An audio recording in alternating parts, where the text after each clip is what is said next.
Quero dar as boas-vindas a todos vocês. Mais uma vez, como dissemos aqui, né? Agora todo mundo de tanque cheio, né? Podendo comparecer sem tantos percalços aí no meio da rua.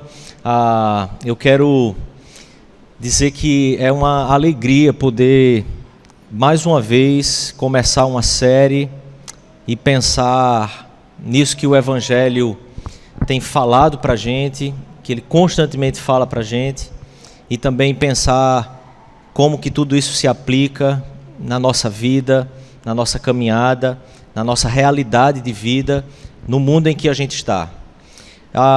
Hoje a gente vai pensar um pouco aqui sobre essa pergunta, essa possibilidade de vestir ou não a camisa, mas nós vamos nos deter a essa questão das nossas tensões, as tensões que são geradas por vivermos nesse meio termo, ou nesse trânsito, que muitas vezes nós ficamos ali crendo em alguma coisa, a nossa alma se anima de novo, a gente começa a se animar com a vida, mas por muitas vezes a gente também começa a transitar em um certo ceticismo, um certo desânimo, a gente já não acredita tanto assim nas coisas, na vida, nas dinâmicas que a gente pode desenvolver na nossa vida. Então, eu queria, antes de pensarmos mesmo sobre o nosso tema e entrarmos naquilo que a mensagem do Evangelho, a mensagem cristã pode trazer como diferença e como transformação mesmo para a nossa vida, eu queria que você tivesse seus olhos voltados aqui um pouco para a nossa tentativa de definição dos termos aqui.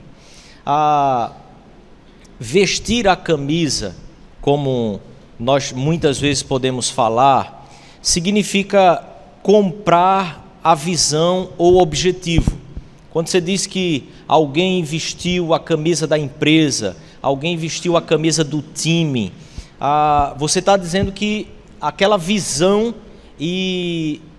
com o processo, com o objetivo, aquela pessoa comprou aquilo ali de fato, a pessoa é comprometida, é determinada não apenas com o alvo aonde se quer chegar, mas que aquela pessoa também é extremamente comprometida com todo o processo, por causa do alvo que ela quer chegar. Então, quando nós estamos usando aqui esse vestir a camisa nessa série, nós queremos tratar exatamente sobre essa condição de alguém que se compromete, que se anima, que passa a ter um comprometimento diário, não apenas com uma visão de alguma coisa, mas com um processo que se estabelece também para que se possa, então, chegar a determinado objetivo. Quando a gente, então, fala sobre esperança, nós estamos falando sobre fé, nós estamos falando sobre essa fé antropológica que significa otimismo, resiliência. Observe que essa fé é um determinado tipo de fé que todos nós podemos ter.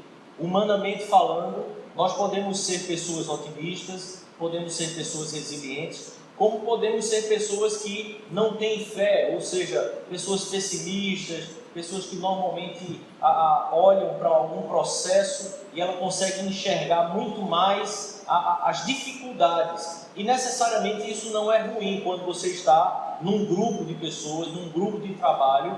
Todo grupo de trabalho precisa ter alguém mais pessimista no meio, todo grupo de trabalho precisa de alguém um pouco mais incrédulo em relação às coisas, porque aquilo ajuda a gente a pôr o pé no chão, a pensar duas vezes e não simplesmente sair andando acreditando que tudo pode ser muito fácil na caminhada. E nós sabemos que as coisas não são fáceis. Para que se atinja o objetivo, para que se chegue a algum lugar, nós precisamos pensar direito, precisamos pensar no processo, nas etapas, precisamos estabelecer esses passos. Então, essa pessoa de fé, essa pessoa de esperança é uma pessoa que tem convicção, mas agora, na perspectiva bíblica, na obra da redenção de Cristo. Então, quando você pensa numa pessoa que tem fé, uma pessoa que tem esperança de forma mais antropológica, a gente está se referindo aqui a esse otimismo, a esse pensamento mais positivo em relação às coisas, a processos, a alvos onde se queira chegar. Mas quando se pensa de forma bíblica, a fé ou essa esperança que nós nos referimos aqui é essa convicção naquilo que a palavra de Deus revela como sendo de fato de Deus, como sendo Deus revelando essa obra completa da redenção em Cristo Jesus como sendo de fato verdadeira.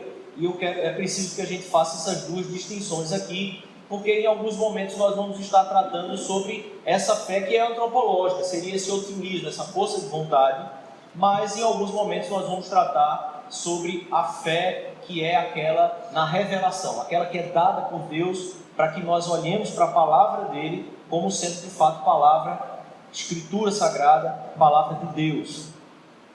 E quando nós falamos sobre ceticismo, já que todas essas palavras estão aí no nosso tema, eu queria primeiro pontuar que o ceticismo em si, ele é um sistema filosófico, que crê, na verdade, que não é possível estabelecer um juízo final, ter certeza, concluir sobre alguma teoria, alguma ideia ou posição de forma comprovada em relação a alguma coisa, a alguma tese, a alguma crença. Então, quando você diz que uma pessoa é cética, nós precisamos também fazer uma distinção sobre isso. Porque muitas vezes, de forma popular, o cético seria uma pessoa pessimista.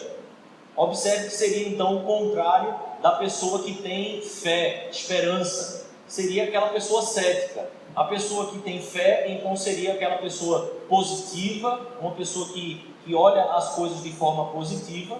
Mas quando nos referimos a cético de forma popular, nós estamos falando sobre alguém pessimista, alguém que talvez não creia em Deus. Então observe que quando nós falamos sobre ceticismo, há um ceticismo aqui que é apenas um ceticismo como um sistema filosófico, e ele é bastante antigo. Ele é um sistema que olha para tanto a existência de Deus ou não existência de Deus, ou para qualquer outras afirmações e ideias que existam. Ele olha para essas afirmações e pensa, desenvolve uma ideia de que nenhuma teoria ou nenhuma dessas afirmações seriam totalmente comprovadas. Então, por isso, elas não precisam necessariamente, nós não precisamos necessariamente estar tentando brigar pela comprovação delas. E que cada um vai ter as suas fraquezas, cada um vai ter os seus pontos em que as suas próprias teorias ou teses ou crenças ficam fracas ou fragilizadas. Então, o cético necessariamente não é alguém que não crê em Deus, mas ele simplesmente pontua o fato de que crer em Deus possa não ter uma possibilidade de comprovação da sua existência. Se você crê, então você crê, ok. Se você não crê, então você não crê, tudo bem, porque vai caber a cada um a tentativa de provar a sua tese, mas nenhuma delas em si vai ter como ser comprovada, porque nós não vemos, não pegamos. E isso faz com que a ideia do ceticismo possa se tornar, inclusive, uma ideia mais científica, no sentido de que só cremos naquilo que nós podemos comprovar cientificamente. Então, logo, o cético mais cientista, vamos dizer assim, ele talvez pudesse acreditar na não existência de Deus, porque simplesmente não tem como se comprovar de forma empirista, de forma a ser avaliado. O fato, e eu queria então considerar aqui a realidade em que nós estamos e nos encontramos, é que nós estamos vivendo em um constante trânsito entre esses dois estados, e que viver nesse trânsito gera tensões naturais, devido a essa instabilidade do movimento que não nos é natural. Observe que eu e vocês vivemos em um meio termo em que às vezes estamos acreditando de forma mais fácil nas coisas, até mesmo numa melhoria da vida, mas que muitas vezes nós estamos indo para um outro lado, que é uma total descrença, e não apenas de Deus, mas uma descrença de absolutamente tudo, e que normalmente procede exatamente da não confiança e não crença em Deus. Quando não crer em Deus, não confiar em Deus, começa a ser aquilo que vai tomando o nosso ser, nós começamos a desacreditar de absolutamente todas as coisas.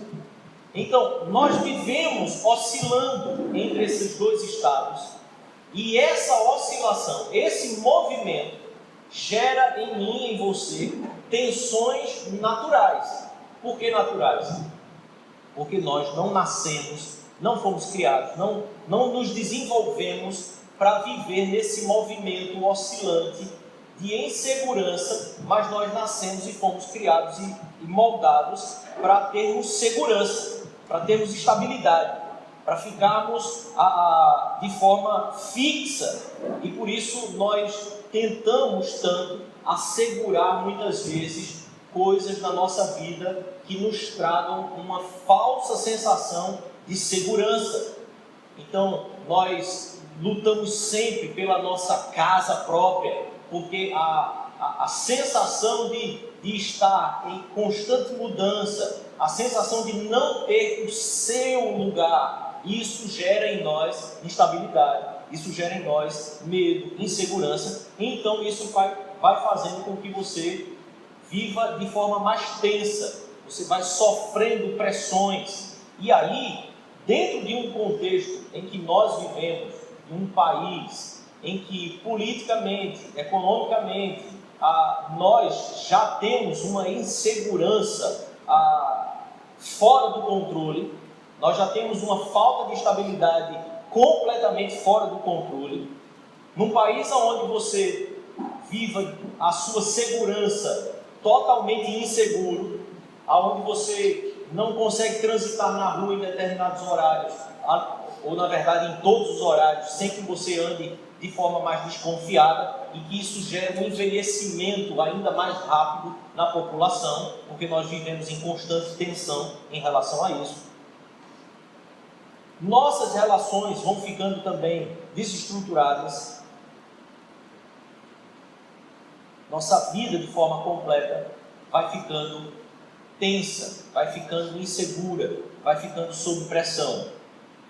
Mas aí a gente vive em um país em que, em determinadas épocas do ano, você vai tendo algumas formas, ou nós criamos algumas maneiras de aliviar essa nossa tensão, que já nos é nata. Nós já vivemos nessa tensão, ainda que o nosso país estivesse vivendo de forma muito plena, muito tranquila, muito em paz, eu e você criaríamos tensões na nossa vida. Isso já é parte de nossa natureza. Nós vivemos nessa oscilação. Uma hora a gente está acreditando nas coisas, e não é porque as coisas estão bem, é porque nós mudamos por dentro, nós oscilamos. Outra hora nós estamos completamente incrédulos, nós estamos completamente duvidando de absolutamente tudo, mas porque nós é que mudamos e oscilamos internamente. Aí a gente chega numa época em que a gente começa a falar sobre Copa do Mundo. Assim como a gente chega em épocas em que a gente começa a falar do carnaval, em que as pessoas estão agora tentando buscar essas formas de alívio, mas vivemos também em tempos mais espaçados a época da Copa do Mundo. E há um comercial de uma marca de desodorante agora recente que eu achei espetacular, assim, a sacada. Então eles trabalham no comercial aquela ideia de que houve uma frustração muito profunda em toda a população brasileira em relação ao quê? Em relação à Copa do Mundo passada, né? Aquele fatídico 7-1 que deixou todo mundo frustrado, e aí de repente o cara está lá colocando desodorante e começa aquela música por trás, né? Não me recordo agora a música, mas também não vou cantá-la, ainda que eu lembre. E aí começa aquela música dramática de uma relação de amor, tentando então descrever um pouquinho a música. E o cara acha a camisa lá embaixo, no guarda-roupa, no fim das camisas dele, ele olha para aquela camisa e no final das contas o cara está lá em frente à tela e o jogo acontecendo, está todo mundo de novo vestindo a camisa, e aí a frase que sai é assim: chegou a hora da reconciliação. Estava afastado um do outro, frustrado, mas agora o jogo vai acontecer de novo. Agora é hora de deixar as mágoas para trás. Agora é hora de você vestir a camisa. Deixa aquilo que passou para trás e então agora vai. E vamos junto torcer, vamos junto brigar por esse negócio que no final das contas é só um momento. Como alívio das nossas tensões, eu não quero dizer aqui para você, até porque eu não seria um bom testemunho disso, de que não vale a pena torcer pela seleção, né? Não vale a pena perder sua voz gritando gol, né? Se no domingo, após o jogo da seleção, eu tiver roubo, você vai saber por que eu estou roubo. Mas eu queria pensar que, de forma humana, é legítimo que a gente busque alívios de tensões, porque nós precisamos sobreviver. Eu e você vivemos em uma constante tensão. Então, é legítimo também pensar que nós precisamos de escapes, nós precisamos de coisas que possam tornar a nossa sobrevivência possível. Esse caminho que nós temos de criar esses alívios, eles podem ser legítimos e naturais, mas nós também precisamos pensar em como criar, ou como nós podemos alcançar esses alívios das nossas tensões, sem gerar no indivíduo, em cada um de nós, certas anomalias. Porque muitas vezes a busca pelo alívio, ela se torna tão constante que nós começamos a viver de forma anômala. Nós começamos a caminhar na nossa vida buscando simplesmente o alívio. E o alívio vai se tornando algo que nós não conseguimos viver ou sobreviver sem ele. É o que acontece com quem começa a buscar alívio na bebida, alívio nos relacionamentos, alívio em tantas outras coisas, e se torna completamente dependente daquilo ali. E cada vez mais você vai querendo aquele alívio de forma mais constante e imediata. Então você já começa a não raciocinar, você começa a não pensar muito naquilo que você está fazendo, porque você simplesmente vai sendo condicionado por aquilo que te dá alívio. Então, de forma prévia, eu queria pensar aqui com você e sugerir, se você se percebe hoje nessas tensões, algumas sugestões que são cientificamente comprovadas. Primeiro, caminhe por 10 minutos. A ideia aqui é, se você começa por causa do estresse que você tem vivido, as tensões que você tem vivido, você começa a perceber que aquilo está fugindo do controle, você está indo para os limites das tensões e aquilo está lhe levando a expressões no seu corpo, tira um tempo, caminha pelo menos 10 minutos. Respira fundo, vai caminhar, põe a cabeça no lugar. Funciona? Para alguns funciona. Nem todo mundo se dá bem com a caminhada. Embora ela produza sim em você hormônios que vão te gerar mais prazer, que vão te dar mais relaxamento. Então, caminhe 10 minutos. Visualize. Eu acho muito curioso essa aqui, porque a ideia de visualizar é aquela ideia de alguém que já está assim, quase que surtando Aí ele senta na cadeira, respira fundo e pensa, visualiza imagens legais. Aquela praia deserta, aquilo que você tanto sonha. Então, aquela reforma na sua casa, né? Você vai se imaginando naquele lugar. Tem gente que se dá bem desse negócio. Eu acho que se eu ficar visualizando no momento da atenção, eu vou surtar de vez, né? Eu sei que a realidade não é essa, então é melhor não ficar imaginando. É igual ficar olhando vitrine de loja sem dinheiro para comprar, sabe assim? Sai daí, vai embora, cai fora desse negócio. Uma outra sugestão é compre plantas. Aí tem gente que vai, né? Eita, vou encher minha casa de plantas, vai virar uma floresta. Minha mãe acredita nessa sugestão aqui. A casa dela é você vê assim, planta por todo lado. Tem gente que diz que o só ter uma planta na sua sala já cria um clima mais ameno, né? Ela purifica o ar, né, na sua sala. Então, de repente, compre plantas, legal. Vá encher sua sala de verde, né? Eu estou rindo porque minha mulher gosta de planta, viu, gente? Assim, eu não estou desdenhando da sugestão, né? Coloque uma música, aqui eu me encaixo melhor. Coloca uma música, escuta lá a música, o menino está correndo, a coisa está ficando, a sua musiquinha ao teu volume e de repente você vai dando uma relaxada melhor, vai aliviando mais. Mas uma outra sugestão também, quinta aqui, é ver amigos.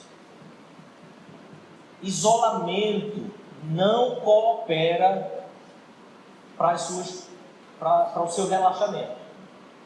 O isolamento só vai tensionar ainda mais sua vida. Então, muitas vezes, por causa das tensões, a gente se isola. Faça o caminho contrário. A coisa está apertada demais, está tenso demais a vida, querido, vai se relacionar. Vai encontrar pessoas que você gosta, vai estar com essas pessoas. Isso faz bem, cientificamente comprovado. E atividades manuais, aqui eu encerro por isso, porque são muitas sugestões. Atividades manuais, você gosta de mexer, consertar coisas, né? Vai lá, conserta as coisas, quebra o carro, conserta, né? Quebra a televisão, conserta. Desde que você tenha alguma atividade manual, vai fazer crochê, vai fazer tricô, vai cortar verdura, né? Cozinhar. Faça alguma coisa, porque já é comprovado que essas atividades que exigem mais movimentos finos, não é? Que eu nunca me dou muito bem, né? É só olhar minha letra. Esses movimentos finos vão fazendo com que você se concentre mais em outra coisa, e isso vai gerar em você algum relaxamento, algum alívio das suas tensões. Mas eu queria pensar, então, que esses alívios de tensão, eles são como paliativos. Eles não resolvem o teu problema. É importante você entender isso. Que buscar esses alívios momentâneos, eles servem, eles te dão uma sobrevida, eles te dão mais espaço de tempo, assim como muitas vezes algum remédio que as pessoas fazem uso, precisam ser feitos com muito cuidado, porque a intenção é dar sobrevida, mas ele não trata o problema. Nunca vai tratar o problema interior. O remédio que você estiver tomando porque você está quase que surtando, é preciso que você entenda que aquilo ali precisa ser um paliativo. E paliativos não são para se usar a vida inteira, porque eles nunca resolvem o problema. Então observe, pensando dessa forma, eu queria pensar naquilo que a mensagem do Evangelho traz para a gente como alívio das nossas tensões. Como que a palavra de Deus vai então trazer para a gente alívio de tensões, que não excluem essas 6 opções aqui, sugestões que eu te dei, mas que aquilo que a palavra de Deus traz não são paliativos. A palavra de Deus traz, de fato, a resolução do problema. a questão que está no coração, na alma, no âmago do nosso ser, e então a gente poder ter tudo aquilo que nos pressiona, tudo aquilo que nos causa tensão, ansiedade, tudo aquilo que nos leva ao surto muitas vezes, é a palavra de Deus que traz então aqui algumas soluções e não paliativos para a nossa vida. E aí eu queria pensar na carta de Pedro, primeira carta de Pedro, porque é uma carta que é escrita para um povo que está vivendo num contexto que talvez no contexto bíblico seja um contexto de maior pressão que aquelas pessoas estão vivendo. Primeiro porque eles estão vivendo dentro de um império romano, e viver dentro do império romano naquela época era muito mais tenso do que viver no Brasil hoje. Então, ser cidadão romano significava viver pressões sociais, significava viver questões da realidade da vida que eram muito mais pressionadoras da vida do que viver no estado em que a gente vive hoje. Então lembre-se disso. Quando nós olhamos para a nossa realidade de vida, realidade de Brasil, quando você ouve pessoas criticarem o país onde nós estamos, lembre-se que nós não estamos vivendo ainda uma pressão tão grande quanto tantos outros países vivem ainda hoje, como já se viveu também no passado. Então, não deixe que as palavras que são ditas quando se avalia a realidade sejam aquele caminho de conduzir o seu coração a tensões mais profundas que talvez você nem precisasse estar sendo conduzido a elas, porque a greve dos caminhoneiros, porque a falta de combustível nos postos, falta de gás em casa, não significa uma tragédia humana como tantas outras tragédias que a humanidade já viveu, e nós não precisamos acreditar que essa situação que muitas vezes somos inseridos, elas são as piores situações que nós podemos encontrar. Eu e você precisamos ter um coração mais preparado para as coisas que possam acontecer à nossa frente, para que situações como essas não possam gerar na gente tanta tensão e tanta desestabilidade, porque a gente está sem ter como usar o carro.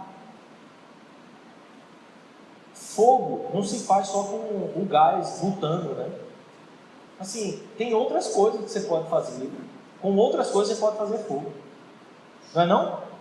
Pergunta uma criança como ela pode fazer fogo. Ela vai pensar no gás. E fogo é fogo. Queima do mesmo jeito, cozinha do mesmo jeito. Vai dar mais trabalho? Vai.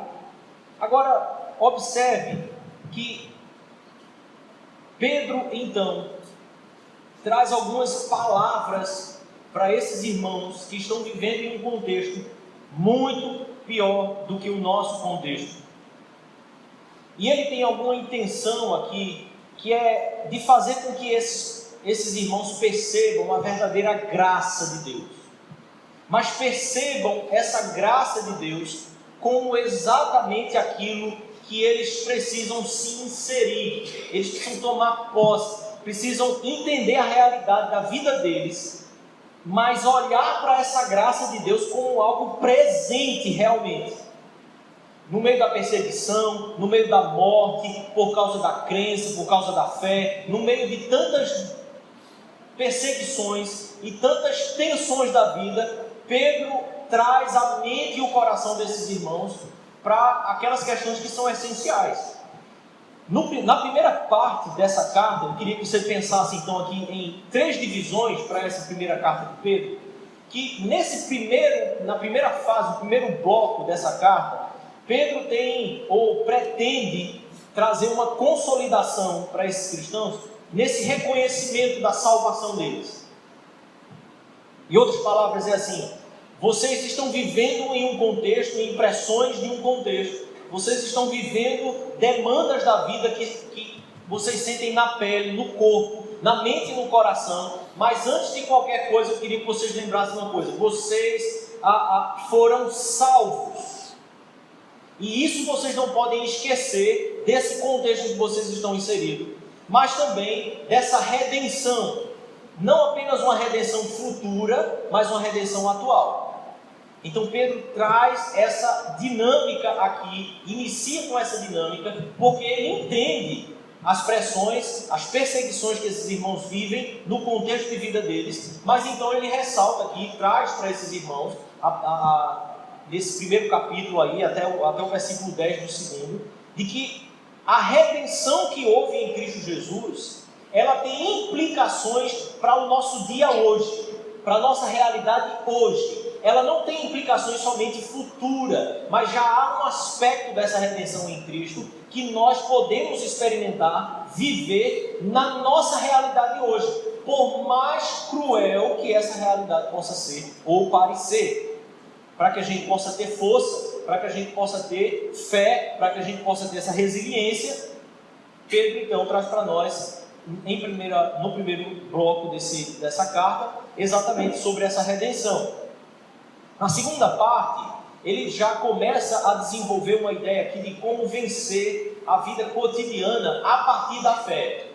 Então, primeiro você se estabelece entendendo essa redenção e salvação como algo para hoje, mas depois ele traz de forma mais prática em como você pode viver as demandas da vida, as pressões da vida, as tensões da vida, mas vencê-las no cotidiano pela fé. Observe que o que a mensagem do Evangelho vem trazer para nós é que muitas vezes nós separamos a fé que nós temos da realidade cotidiana em que nós estamos inseridos. Então, a ideia aqui é: vençam essas dificuldades diárias a partir daquilo que vocês estão crendo, a partir daquilo que vocês acreditaram como sendo verdade revelada, palavra de Deus. E aqui, pensando nessa fé, tanto que pode ser antropológica, mas pensando na fé que é dada por Deus, pelo Espírito de Deus, crendo na palavra de Deus como sendo verdade. Então, essa palavra vai fazer com que, então, na minha dinâmica de vida, a minha fé possa continuar a ser fortalecida e renovada, para que todas as situações no mundo possamos ser aprovados como discípulos de Jesus Cristo. E aqui é importante lembrar que quando o cabo aperta, quando a vida começa a entrar em um caos, eu e você somos profundamente tendenciosos a tentar resolver o nosso problema, a tentar resolver a nossa questão, garantir o nosso, garantir a nossa família, garantir a nossa sobrevivência e subsistência. Pouco importa o vizinho, pouco importa o bairro, pouco importa o restante. Cada um começa a trazer um senso animalesco dentro de si, tentando lutar pela sua comida. E aí a gente não precisa de muito. A gente teve agora, semana passada, exatamente essas expressões surgindo nas pessoas. Cada um que quisesse garantir um pouco mais de combustível para si mesmo, cada um que garantisse um pouco mais, não importa o preço que esteja sendo pago por aquilo, mas o importante é se garantir. Mas observe que diante da palavra de Deus, eu e você precisamos sempre tomar nossas decisões, lembrando que no mundo somos discípulos de Jesus. E é diante desse caminho que nós precisamos nos portar. Mas na terceira sessão e final, o que está em jogo aqui é exatamente o relacionamento dos indivíduos com a igreja, com o corpo de Cristo. Porque é no corpo de Cristo que se recebe o fortalecimento.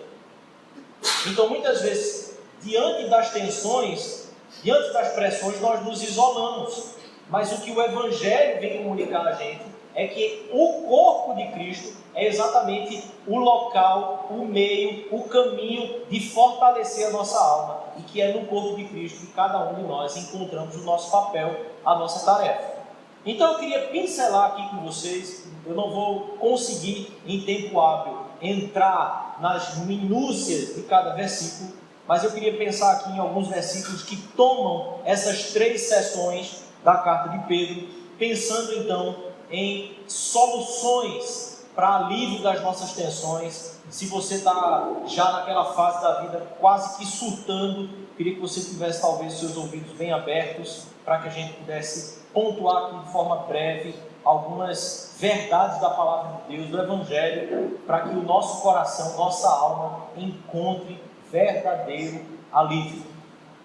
1 Pedro capítulo 1, versículo 3, então, nessa parte em que Pedro está trazendo sobre a regeneração, sobre essa a salvação que tem implicações no hoje, mas que também tem implicações futuras.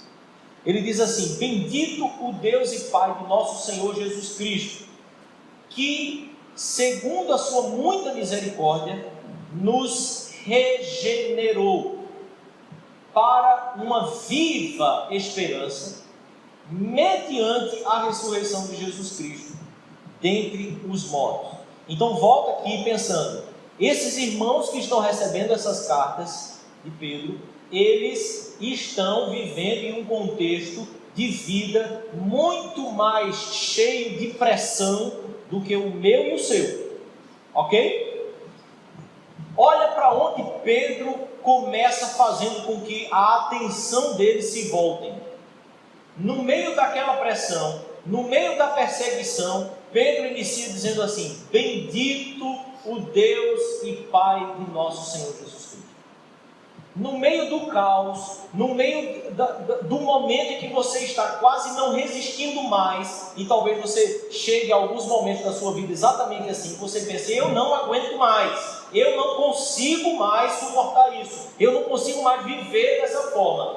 Pedro diz assim: bendito seja o Deus e Pai. Aleluia. Ele diz assim: sou Pai, volta os teus olhos para Deus novamente. Olhar para esse contexto e ficar cego pelo contexto em que eu e você estamos, no contexto da sua vida, nas pressões da sua vida, no contexto mais comum a todos, ficar cego, ficar entorpecido por esses contextos, não vai te levar a nada, não leva nenhum de nós a nada. Então presta atenção, louva, bendito o Deus e Pai do nosso Senhor Jesus Cristo. E por que Ele é bendito? Pedro diz então, porque Ele nos regenerou. Mas aqui eu queria pensar o seguinte: eu e você precisamos e buscamos regeneração antes de qualquer coisa. O que o ser humano busca, ainda que não busque em Deus, é uma constante regeneração de si mesmo. A gente está ansioso constantemente por esse regenerar, por essa redenção.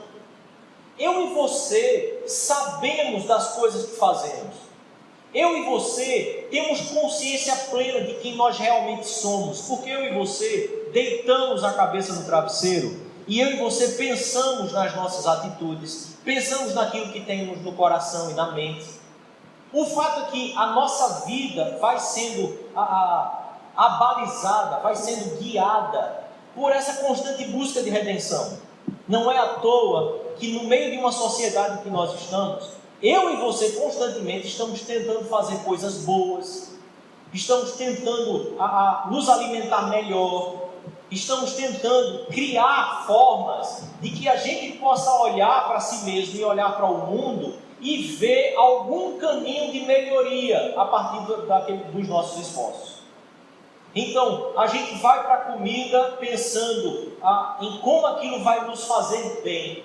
A gente não vai mais para a comida nessa sociedade tentando matar a fome.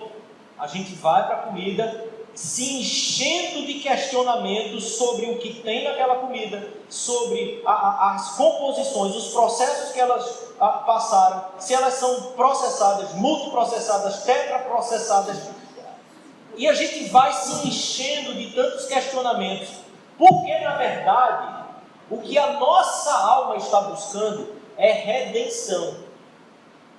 A gente está buscando melhorar a vida, melhorar a si mesmo, melhorar o outro, melhorar o próximo, melhorar o mundo. É isso que nós queremos. E é por isso que nós falamos tanto sobre esse mundo melhor. É por isso que muitas vezes nós elegemos alguns caminhos, porque no fundo nós estamos querendo chegar a algum lugar melhor para a nossa vida, seja individual, seja coletivo. A gente quer esse mundo melhor. Então observe, no meio desse caos, Pedro inicia essa carta louvando a Deus, porque Ele efetuou em nós aquilo que nós tanto buscamos, aquilo que nós tanto desejamos. Ele nos regenerou. Só que Ele nos regenerou através de um ato sobrenatural. Não pelos nossos atos, não pelos caminhos que a gente estabelece, seja em que área, seja quando nós começamos a eleger um Deus para a nossa vida, que seja a política.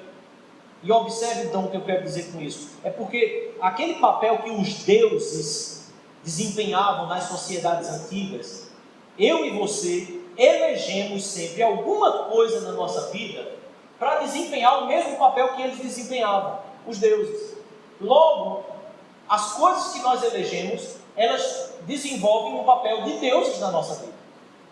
Então, às vezes as pessoas querem, pela política, melhorar o mundo, regenerar o mundo. O que a política se tornou um Deus. Entende isso? E assim, todos os caminhos que eu e você elegemos para alcançar algum tipo de regeneração, nós estamos elegendo deuses para a nossa vida. Porque acreditamos que através daqueles caminhos a nossa vida vai ser melhor. Mas o que Pedro nos diz é: bendito seja o Deus e Pai do nosso Senhor Jesus Cristo, porque Ele nos regenerou em Cristo. E Ele diz assim: mediante, através, a regeneração que eu e você podemos encontrar, a regeneração que eu e você podemos alcançar, ela se deu mediante a ressurreição. Observe que o que Pedro está colocando aqui é esse ato sobrenatural de Deus realizando uma regeneração na raça humana que eu e você não poderíamos alcançar. Ele não diz que Ele nos regenerou pela sua morte. Pela sua morte, o preço foi pago. E a morte cabe a mim e a você também. Morrer é natural, ressuscitar não. Esse ato sobrenatural, soberano, Deus já realizou em Cristo Jesus. E aqui eu quero pensar que talvez você possa estar buscando muitas formas de uma regeneração, de uma melhoria de vida, de um alívio de todas essas coisas que te pressionam, que vão te matando aos poucos.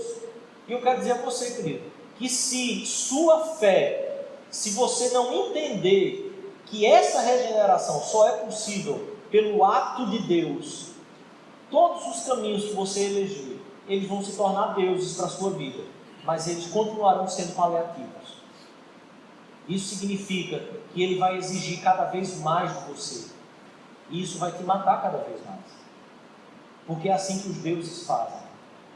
O único Deus que serve, o único Deus que se dá, é o Deus das Sagradas Escrituras, Jesus Cristo. Todos os outros, eles aparentemente vão te dar alguma coisa. Quando você começa a se entregar a Ele, Ele começa a sugar de você e tirar cada vez mais suas energias. Por isso eu quero pensar aqui com você, antes de qualquer coisa, que de tudo que a gente falar aqui, é preciso que você entenda que só há regeneração para o estado da nossa vida em Cristo Jesus. Não há nenhum esforço que você possa fazer que Ele já não tenha realizado na cruz, que Ele já não tenha realizado com a sua ressurreição. E por isso eu e você só precisamos entender que precisamos crer, precisamos colocar a nossa esperança completamente nele. Então observe que pela ressurreição, eu e você começamos a descobrir que o que nós ansiamos é exatamente chegar ao momento de finalmente ter o corpo também regenerado, o corpo unido a Cristo na sua ressurreição. E então, aqueles surtos que muitas vezes nos tomam, observe bem, as tensões da nossa vida fazem com que o nosso corpo sofra e expresse muitas vezes. São as palpitações, a queda de cabelo, é o pânico, é o medo que te paralisa. Nossas tensões produzem efeitos.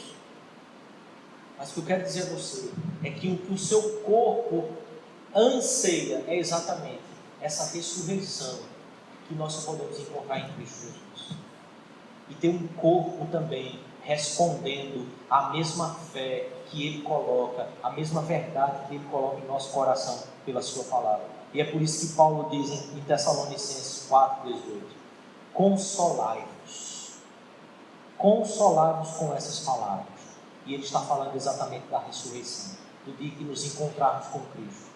É essa esperança no nosso dia hoje que vai fazer com que eu e você mantenhamos a força, mantenhamos a disposição, o comprometimento, aquilo que nós temos chamado aqui de vestir a camisa. Consolar-vos com essa palavra.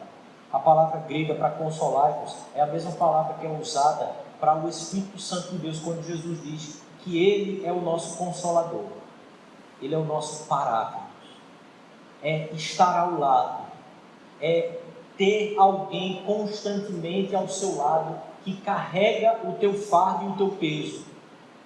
E o que a palavra diz é que esse é o Espírito Santo. E isso só se dá quando nós colocamos a nossa fé em Cristo Jesus. No versículo 6, ainda desse capítulo 1, Pedro então diz assim: nisso exultais, embora no presente, por breve tempo, se necessário, vocês sejam contristados por várias provações. Aqui eu quero pensar que a ideia de exultar aqui é se encher de alegria pelo poder do Espírito. Observe que Pedro não diz a você que você tem que ser um louco, que no meio do caos você diz: ah, eu estou alegre. Pedro não está chamando você a ser uma pessoa sem noção, sabe, que não tem noção da realidade. Então ele diz assim: olha, embora no presente você sabe o que está passando, você sabe que se necessário você vai ser contristado sim, por várias pressões, várias provações, vão ter tensões na sua vida, mas eu quero chamar você a exultar, a se alegrar. A palavra está no imperativo, a ideia é uma ordem que está sendo dada, no meio dessa pressão, exulte, mas ao mesmo tempo ela não está na voz ativa do verbo, ela está na voz média. Aqui há uma grande questão aqui da gramática, que é, essa voz média no Novo Testamento é sempre a ideia de que nós participamos, nós não somos apenas alguém passivo à ação de Deus, o Espírito de Deus me dá toda alegria, aí eu me alegro. Não, a ideia é de uma parceria. Ele age em você primeiro, e porque Ele age em você, Ele te dá o poder de responder a isso, o poder de alegrar-se.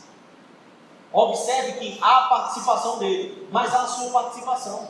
Todos nós que fomos regenerados em Cristo Jesus, recebemos o poder do Espírito Santo de Deus, e no meio do caos, eu e você podemos simplesmente obedecer à ordem de nos alegrarmos, de exultarmos em Deus, de exultarmos nas promessas de Deus. Por quê? Porque temos o poder do Espírito para isso. Na morte dos nossos próprios pecados, sem Cristo Jesus, nós não temos força para isso. Mas se temos o Espírito de Deus, então responda à ação do Espírito de Deus, alegrando-se em meio ao caos, alegrando-se em meio às tensões, alegrando-se em meio às tristezas. Essas são formas, esses são caminhos legítimos para que eu e você possamos ter o alívio das pressões, das tensões, das loucuras que esse mundo produz, porque eu e você somos parte dele. E elas são produzidas em nosso ser. Apesar da realidade caída e trágica da realidade da vida. Apesar disso, apesar do seu contexto, não sei como é que é o seu contexto mais particular, mas apesar disso, a palavra nos chama a exultar no Espírito de Deus. Pressões e provações vão ser decorrentes dessa esperança. Observe que, apesar de tudo, a esperança que há em Cristo Jesus, para cada um de nós, também vai produzir em nós outras pressões, ou para nós. A loucura do Evangelho operando no seu ser, fazendo com que, apesar de toda a demanda da vida, apesar de toda a loucura da vida, apesar de toda a tragédia que esse mundo se encontra, essa alegria produzida pelo Espírito de Deus em nosso ser também vai gerar para nós outras tensões, porque as pessoas não respondem muitas vezes de maneira positiva a isso. As pessoas não entendem por que você, no meio de um caos, continua bem. E muitas vezes pessoas te perseguem e são contrárias a você, simplesmente porque acham que você é uma pessoa insensível, você é uma pessoa dissimulada. Já parou para pensar nisso? Alguém simplesmente morre e você está bem, as pessoas em teu redor não vão entender isso. Aí podem pensar assim, isso não amava direito a pessoa, nem está sofrendo. Mas a palavra de Deus diz que esse renovo do Espírito, o fortalecimento do Espírito, não há como nós distinguirmos, não há como nós expressarmos. Não, ele não é um renovo conforme o mundo dá, é algo que é produzido por Deus e pelo seu Espírito. Então a ordem da palavra de Deus é, no meio das pressões, busque no poder do Espírito esse poder para exultar, continuar alegrando-se. Mas depois ele diz assim, versículo 19 do capítulo 4 já. Por isso também os que sofrem, veja, os que sofrem, segundo a vontade de Deus, encomendem a sua alma ao fiel Criador na prática do bem.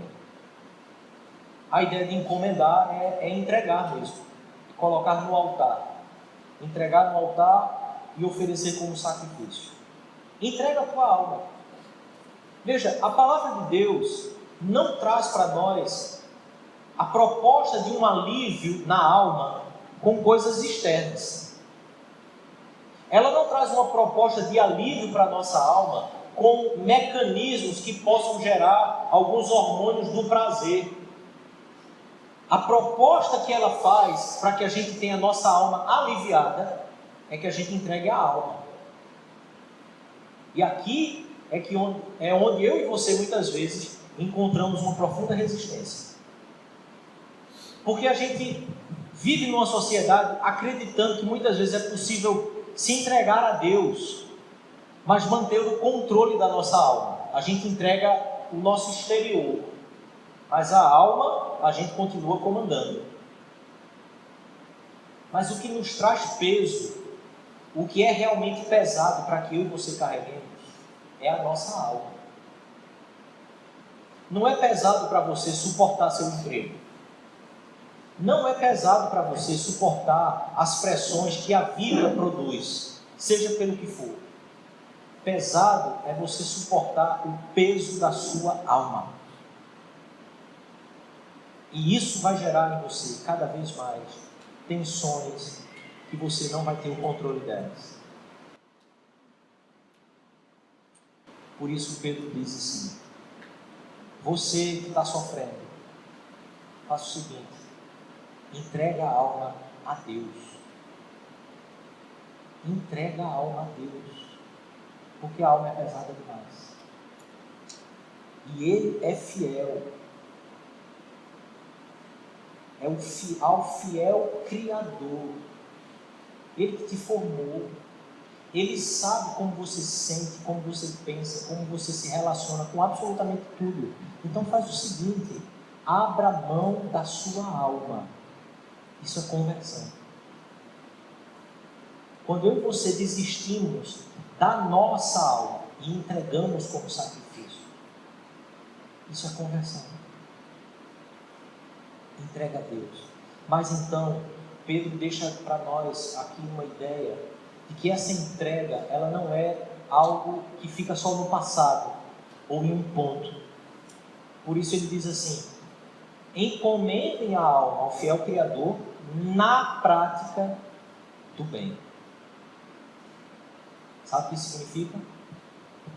Toda a pressão é uma ação contra você, em sua direção. E eu e você somos chamados a sempre ter o quê? Uma reação.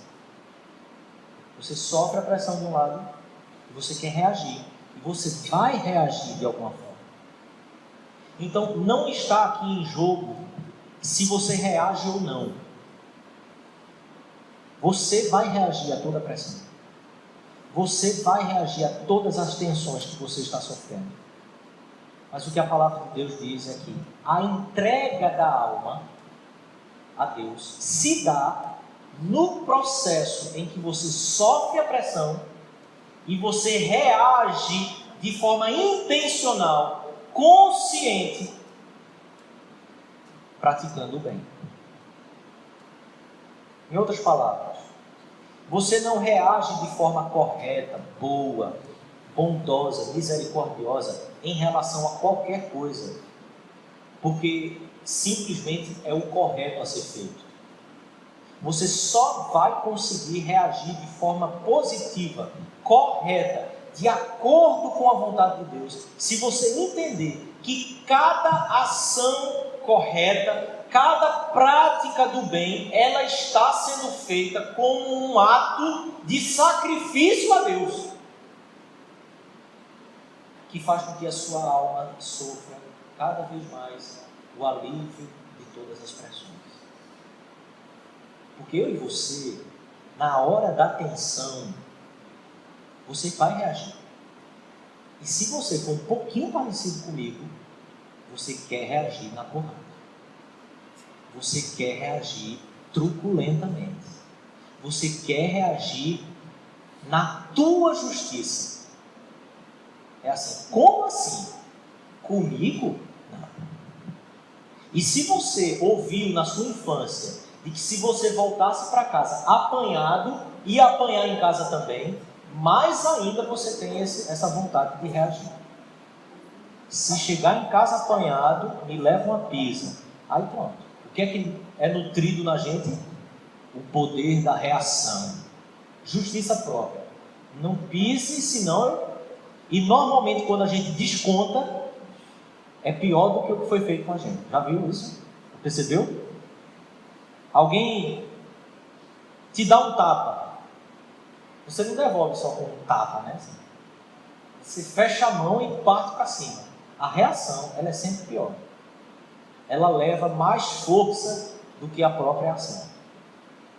Então observe.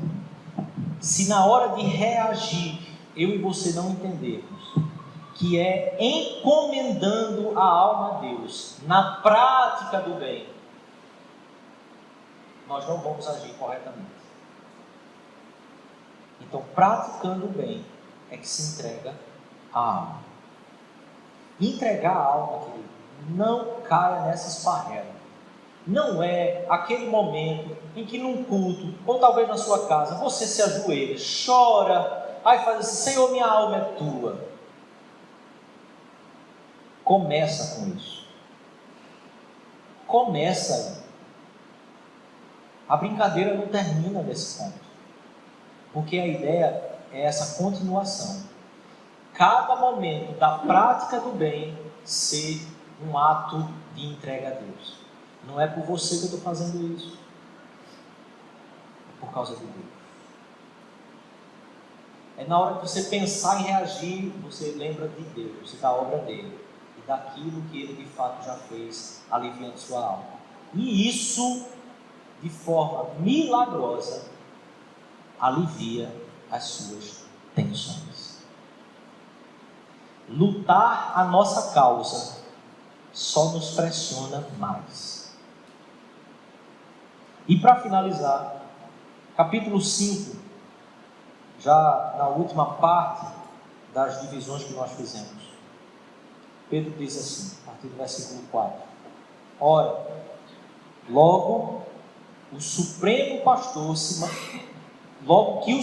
Pastor se manifestar, recebereis a inacessível coroa da glória.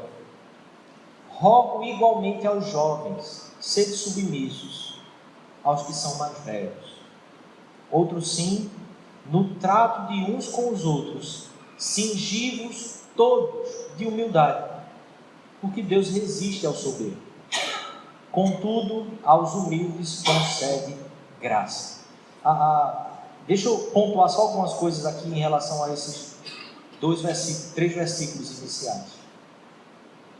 A ideia de resistência de Deus aqui é exatamente aquilo no universo que você não vai ter como lutar contra. Você pode sofrer diversas pressões na sua vida. Você pode aguentá-las por determinado tempo.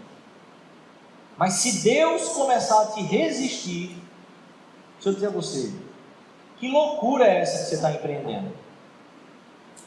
A palavra aqui é: monta uma resistência contrária ao inimigo.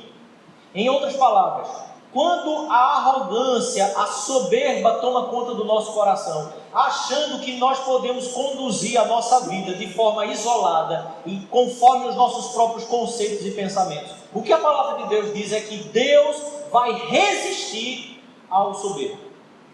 Deus vai montar um acampamento armado contra esse que se coloca como inimigo de Deus, dizendo: não preciso da sua orientação, não preciso do discurso da humildade, não preciso do discurso do altruísmo, não preciso do discurso do amor, eu vou seguir minha vida conforme a minha vontade. E a palavra então diz assim: Deus vai te resistir. Tem gente que morre com medo aí de encontrar um despacho numa encruzilhada da vida, mas se esquece que não há nada mais a temer nessa vida, senão o próprio Deus. Quem há maior do que Ele? Quem há tão poderoso quanto Ele? E o que a palavra de Deus diz é: Deus resiste ao soberbo.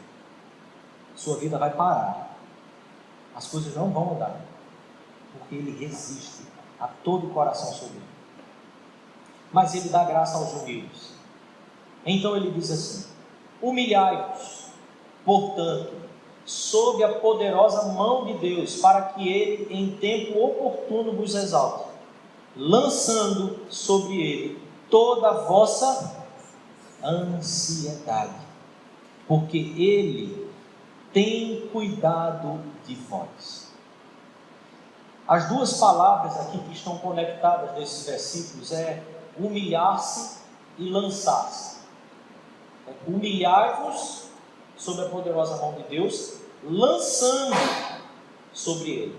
O ato da humilhação aqui então é o ato de você colocar toda a tua ansiedade sobre Ele.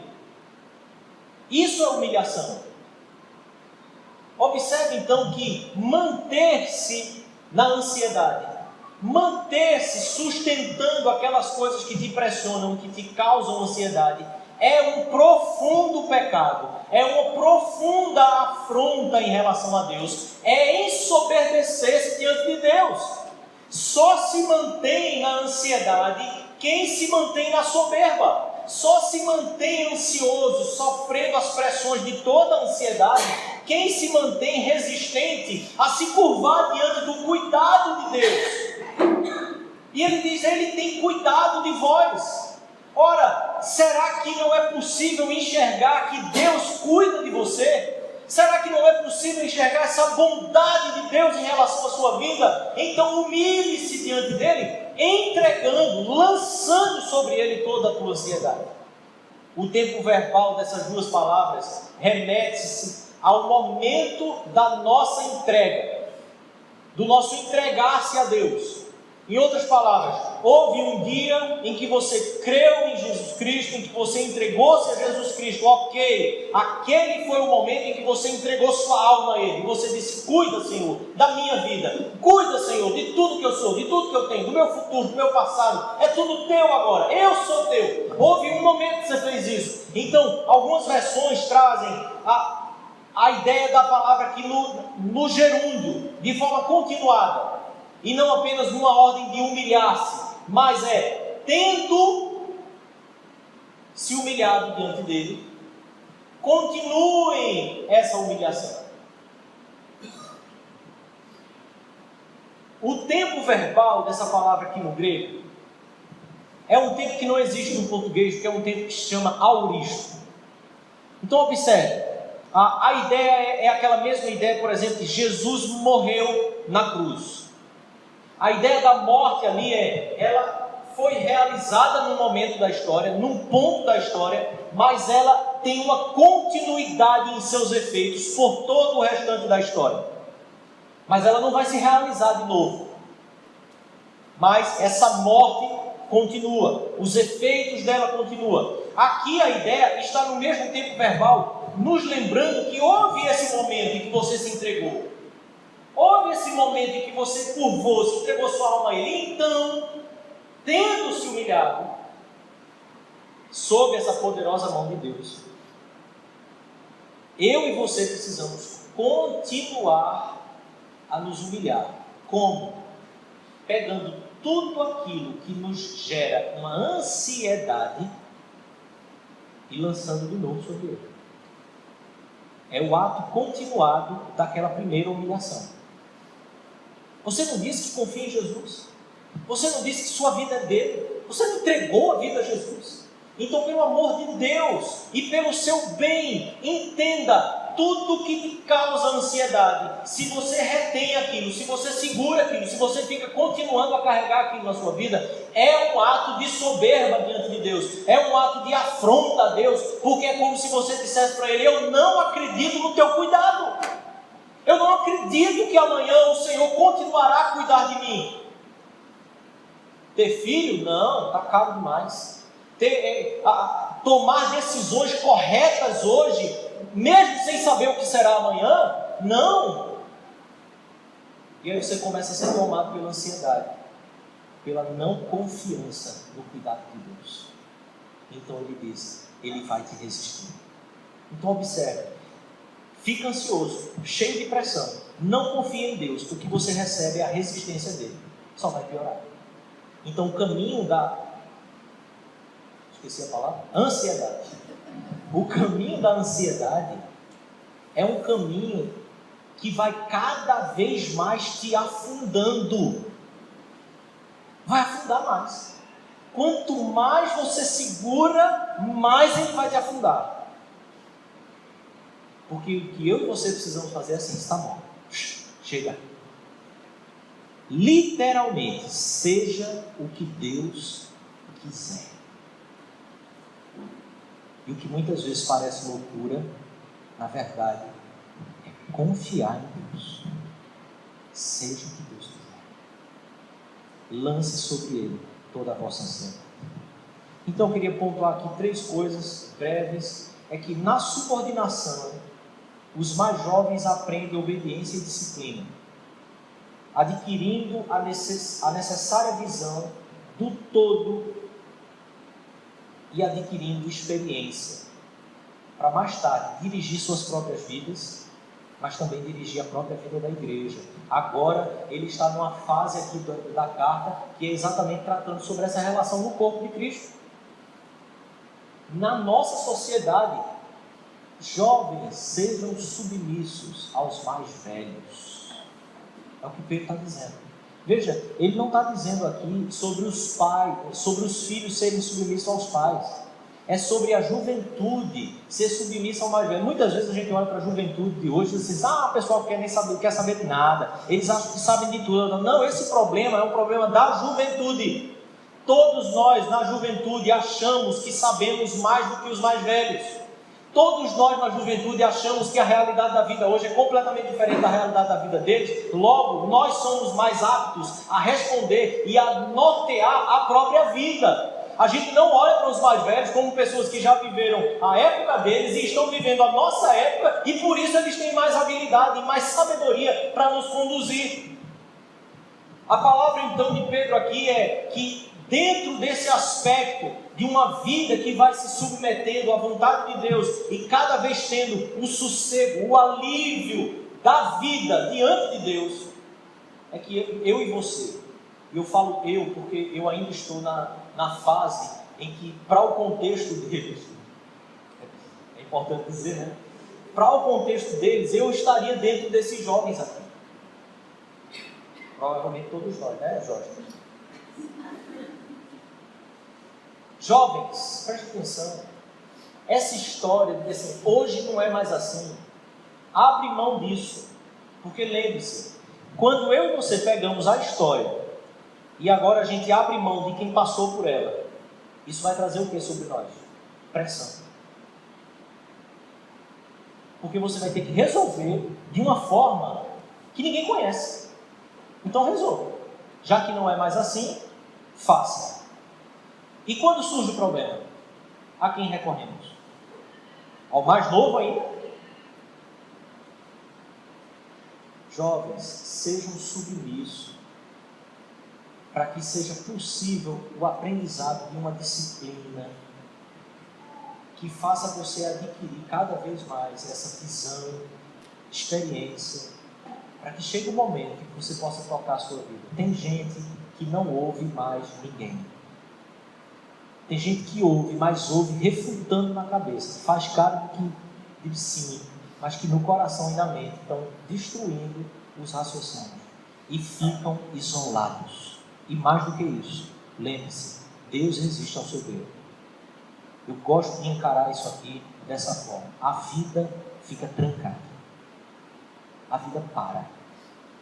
Como é que você vai andar para frente se Deus está te resistindo? Jovens, presta atenção. Escuta a voz de quem é mais velho que você, de que já fez o teu caminho. Ouve mais, pratica mais. Poderosa mão de Deus é o poder atuante de Deus, ou seja, o Espírito de Deus, com o qual Ele estabelece as realidades.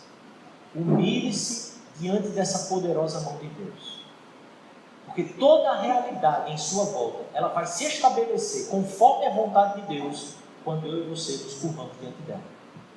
Senão, eu tenho sempre a mão poderosa de Deus me parando. É melhor ter a poderosa mão de Deus te conduzindo.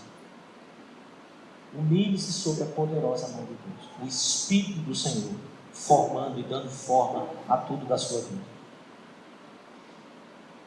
E não pegue de volta a responsabilidade do que te pressiona. Quando a gente fala então que essa humilhação é a continuação daquela primeira, quando você se entregou, nós estamos dizendo, não pega de volta coisas que só vão te gerar ansiedade, pressão. Porque o cuidado de Deus é que vai te produzir todo o alívio para a sua alma. Não pega de volta. Deixa lá. Deixa no altar dele. Ele pode te conduzir. Isso se dá por meio da oração. Isso não se dá por meio de caminhos subjetivos. É a oração que vai conduzir você à entrega de tudo. E não tomar posse de novo para você. E não pegar de volta para você. Pela oração é onde nós vamos comprovar se nós confiamos em Deus ou se nós confiamos em nós mesmos. Quando eu e você oramos, a gente confia em Deus. Quando a oração não é uma realidade na nossa vida, é porque nós ainda estamos vivendo confiantes na nossa própria força. E eu finalizo com o Salmo 62, versículo 8. Porque a palavra de Deus insistentemente nos chama a isso. Confiai nele, ó povo, em todos os tempos. Derramai perante ele o vosso coração. Deus é o nosso refúgio. Derramai perante ele o vosso coração. Porque Deus é o nosso refúgio. Isso alivia as nossas tensões. Isso dá condições de que a gente possa continuar a caminhar confiantes, crendo, acreditando, porque o Senhor tem cuidado de cada um de nós. Feche seus olhos, eu quero orar mais uma vez com você.